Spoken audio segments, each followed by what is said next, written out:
In this exercise we're going to talk about creating tab columns. And if you'd like to follow me with this, we're on page 172 and we're doing exercise 6-7. I've already typed the little bit in the dialog box there where the following stores offer a complete line of gifts. I've already typed that, and I have pressed enter twice in step 3. And now in step 4 it's asking us to study the table below and pick out what are the longest words in each column. After we find the longest words in each column, we create what's called a guideline with those longest words. And in these 3 columns, in the first column, Pennsylvania is the longest word. In the second column, Youngstown is the longest word. And in the third column, it's West Virginia. So what we'll do is create a guideline by keying the following words with 10 spaces between each group of words. So here we'll start with Pennsylvania.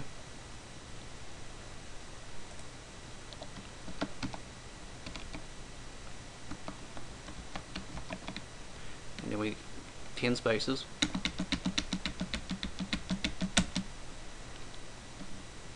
Youngstown.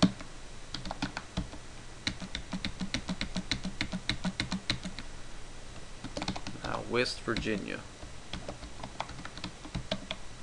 Okay. Now that we have this, we'll click the center button, which will center our guideline. And the next step, step 7, tells us to scroll down until the guideline is below the ruler. And I'm doing this now, and you can see that just below the ruler is Pennsylvania, Youngstown, and West Virginia. It just makes it easier to drop the tabs where they need to be at. A lot of times, due to zoom and other factors, you won't be able to put the guideline directly below the ruler. If not, don't worry about it, it's no big deal. Alright, so now we need, in step 8, we need to change the tab alignment button to left alignment. And that's what it is by default. As you can see, it's left alignment where my pointer is at. Alright, now we're going to, using our I-beam as a guide, we're going to click the ruler to set a left aligned tab at the beginning of each group of words. So here we're going to set up a left tab at the beginning of each group of words. Now, I did that for Pennsylvania. Now I'll do it for Youngstown, and as you can see, as long as I'm holding my left mouse button down, I can drag this custom tab as closely as I can get it. Alright, and I'm going to do the last one for West Virginia.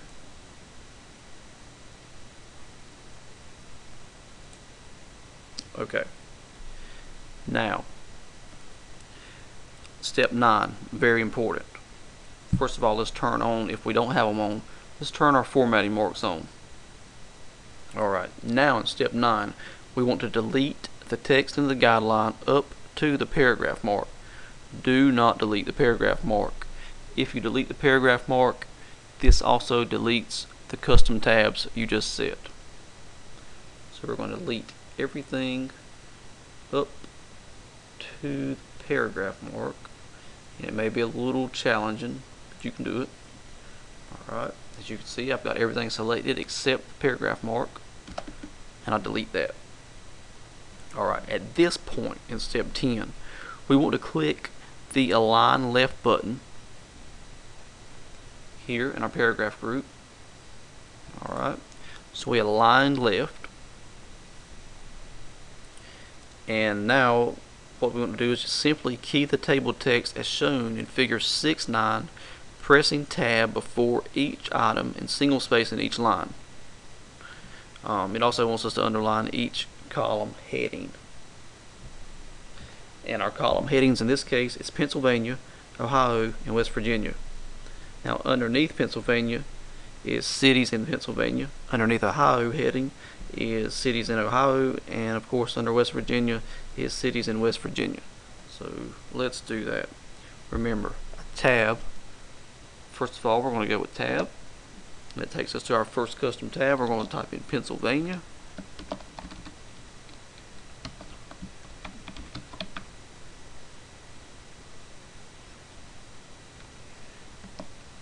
We're going to go with Ohio.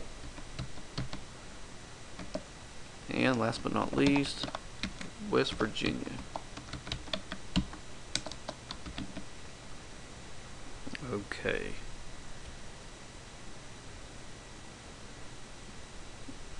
And we want to underline those guys.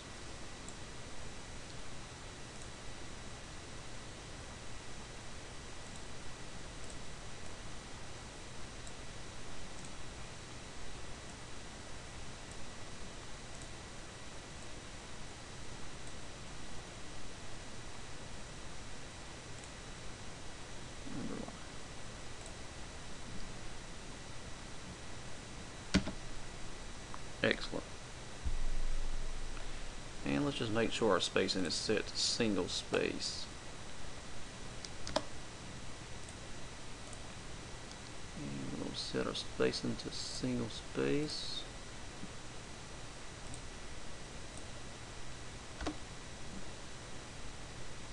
And let's start typing. We're going to tab. Oh, forgot to turn my underline off.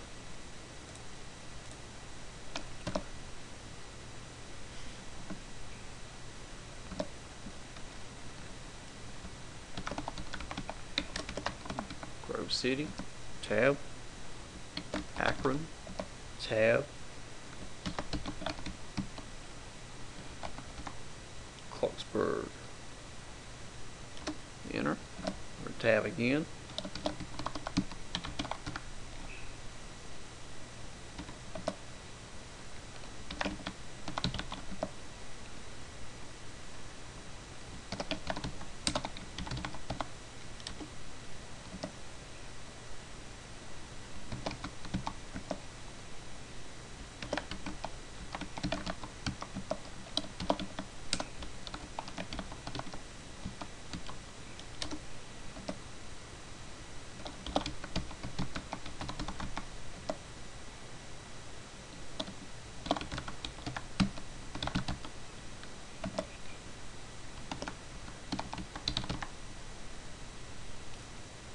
And as you can see, our table lines up and looks nice. It's completely centered of our document, and none of the lines are running into any of the other columns. All of our columns are lined up nicely and nothing is running together, which is what we were going for.